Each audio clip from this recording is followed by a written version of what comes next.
Hello everyone, this is Rick and welcome to Astral Club.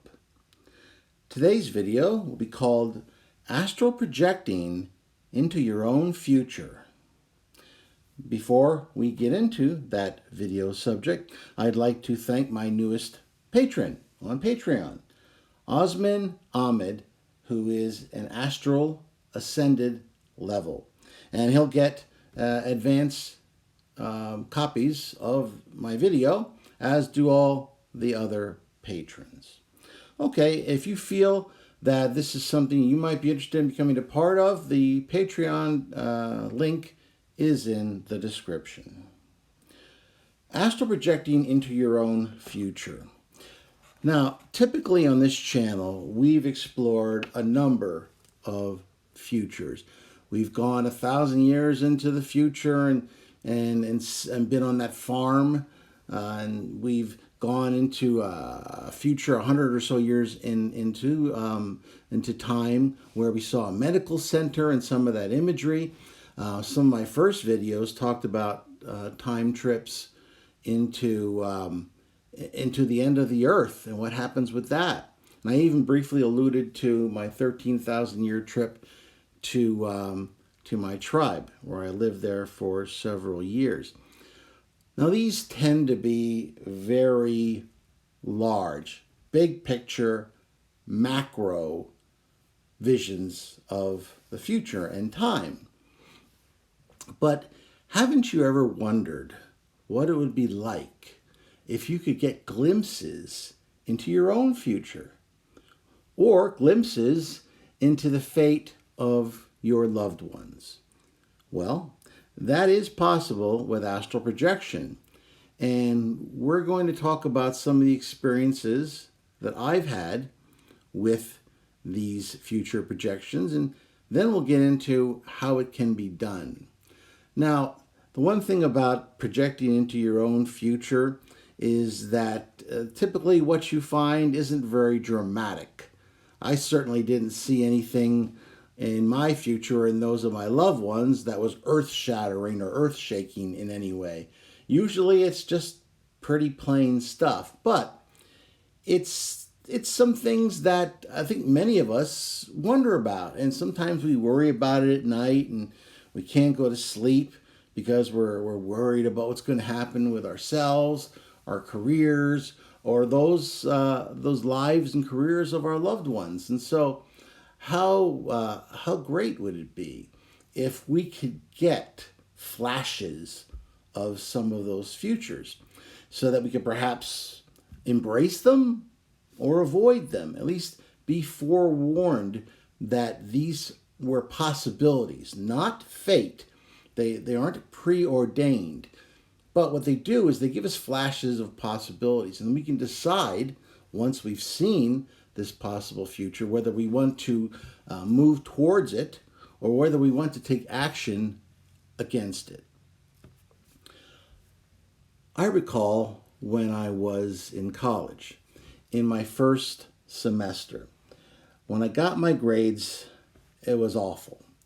And it was the first time in my life, ever since I can remember as a kid, I had doubts about my future. I had doubts about graduating from college and going into some sort of a professional career.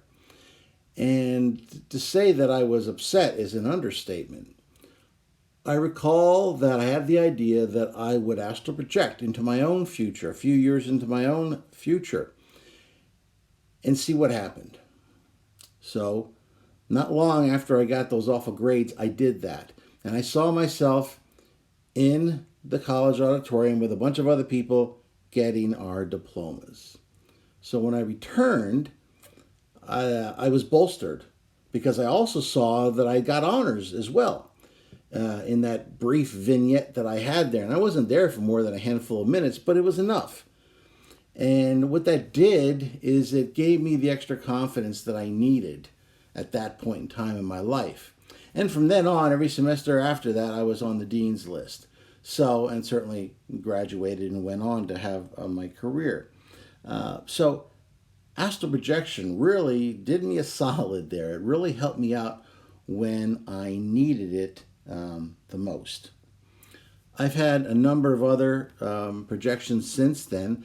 I've had a number with loved ones. I think everyone's familiar with Rose, who is my physician's assistant daughter, and she, when she was in high school, she had applied to colleges, and of course, like most students, she was worried whether she would be accepted into the college of her choice. I was able to travel and report back to her that I saw her at that college, carrying some books and heading towards a building for class. So I was able to go back and report to her that she would be accepted. And that was able to take some of the worry away from her. And of course, she was accepted to that school. Later on, when she was getting ready to graduate, she was applying to PA schools. And for anyone who's maybe not aware of what's involved with that, the PA school application process is very difficult. They accept a very small percent, the good schools accept a very small percent of people who apply. As a matter of fact, there are many perfectly good students who have to apply year after year and still don't get into a good program. So she was understandably concerned when she was applying to a variety of PA schools. And so she asked me to check out the future for her. And when I did, I saw her in a lab coat in a cadaver lab working on a cadaver. So I was able to come back and tell her that, yes, she was going to be accepted into a PA program and that she didn't have to worry on that particular score. And I know that took a good amount of worry off of her plate when I was able to report that to her. Some other brief experiences I've had that involve me. I saw myself when I was much older once writing on a patio next to a house. I also saw myself living near a river. And this was many years ago, and I had no expectation that I would ever live near a river. And as I record this, I am looking out the window at a river that's not that many yards away from where I am right now. And it's a very beautiful pastoral scene. So this was something that I saw, many years ago. And so I had this in the back of my mind that one day I'd probably be living somewhere near a house or in a house with that's on a river. Another memorable experience that I had, I projected into my own personal future, and I saw my much older self walking into a home, and my wife was coming down the stairs, and she was, of course, looking, more distinguished as well. And I was able to briefly jump into my physical body in the future and to seize consciousness for a brief period of time. Keep in mind, the only reason this was possible is that my vibrational signature was a virtual match for my future self's vibrational signal. The only difference is there was a different time signature. I could tell right away, though, as soon as I got in, that it was going to be a short visit because I could already feel the uncomfortable electrical sensation starting to increase that I knew would eventually force me out. But for that brief time, I asked my wife quickly, because I knew time was short, do you still work for that same jewelry company?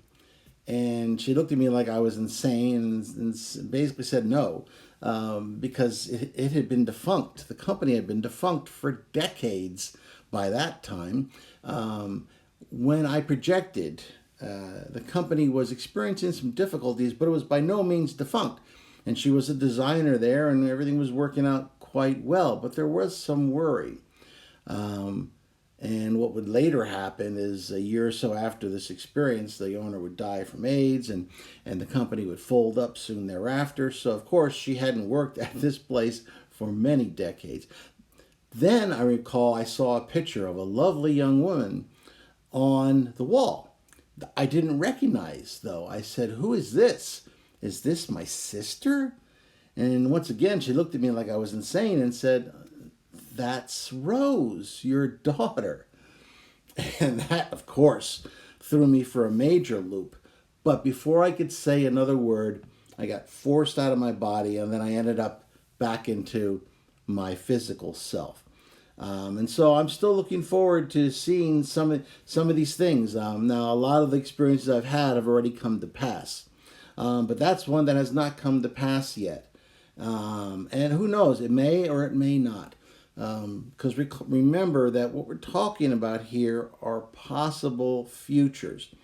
That the future is one large tree with many branches, and we humans, collectively and also individually, decide which particular line of branches we pursue. But certainly it will be interesting to find out if at some point in time in the future my past self will take over my body and ask those bizarre questions. Okay, so how can you do this? How do you accomplish looking into your own future or the future of those that you love? Well, when you astral project, once you've had some experience under your belt, you'll find that you're not just a spirit that is pushed willy-nilly all over the place without your will. That you'll learn that you have control.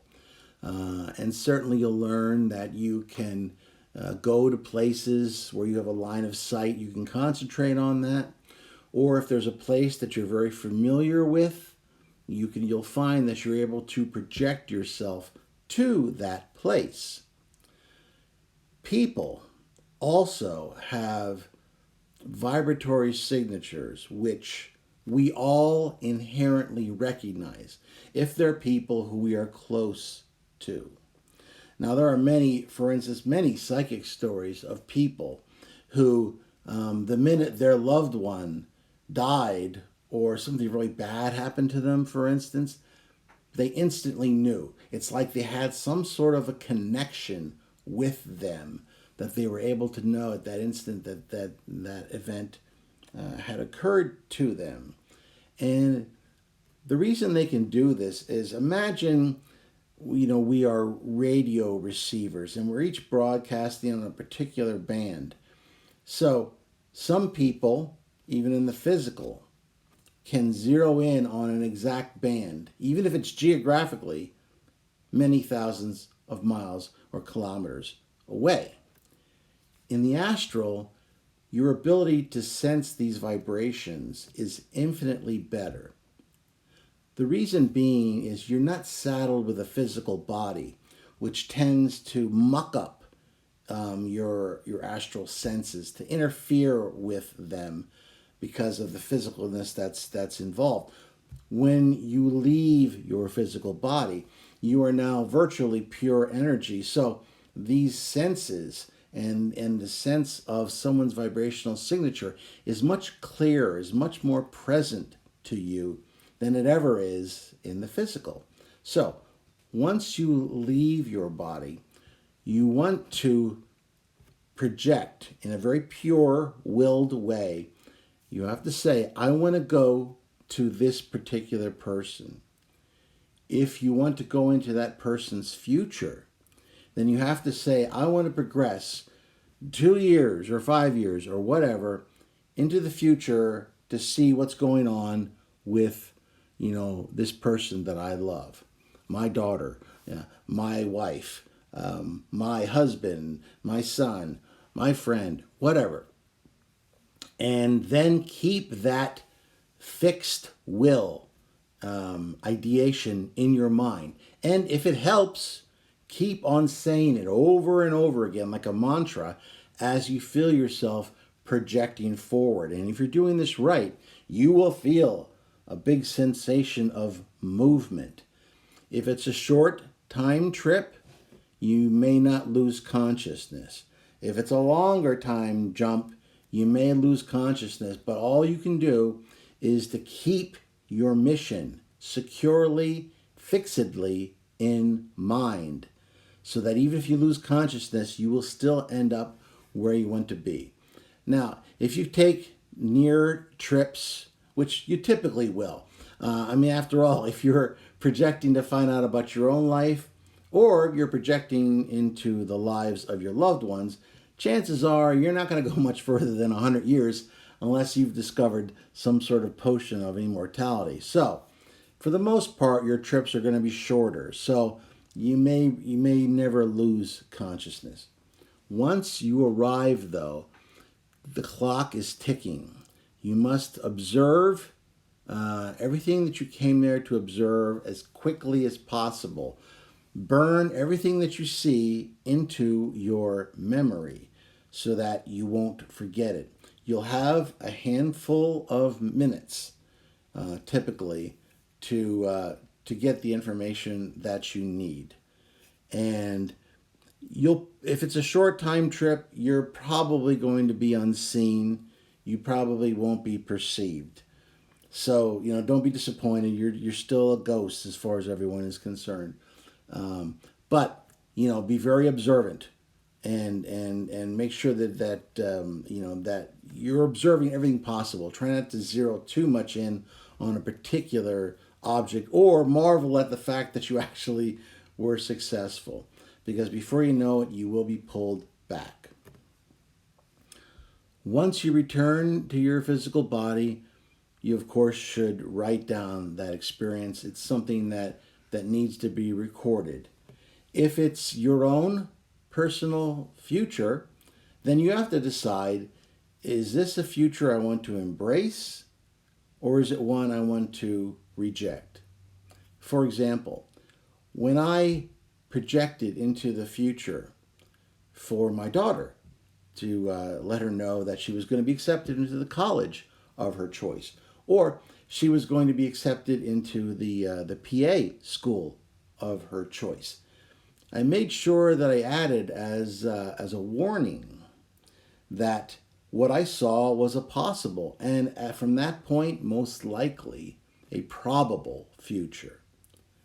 But she still had free will.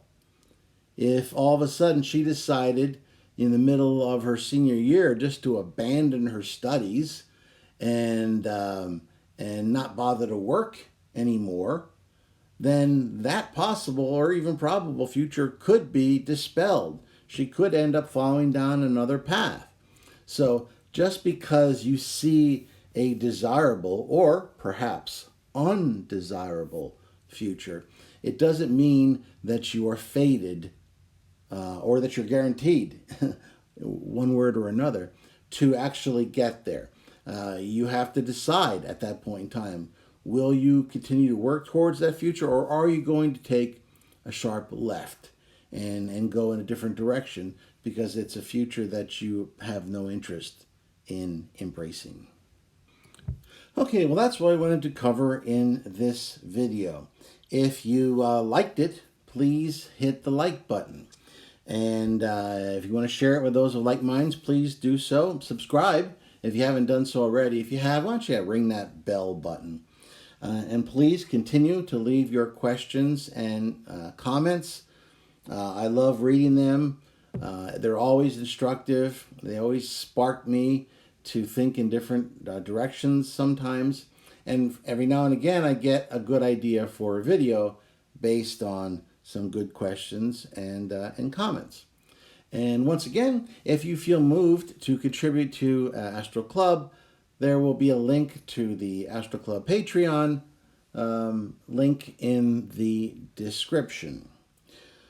Well, this is Rick, and as always, I will see you on the astral plane.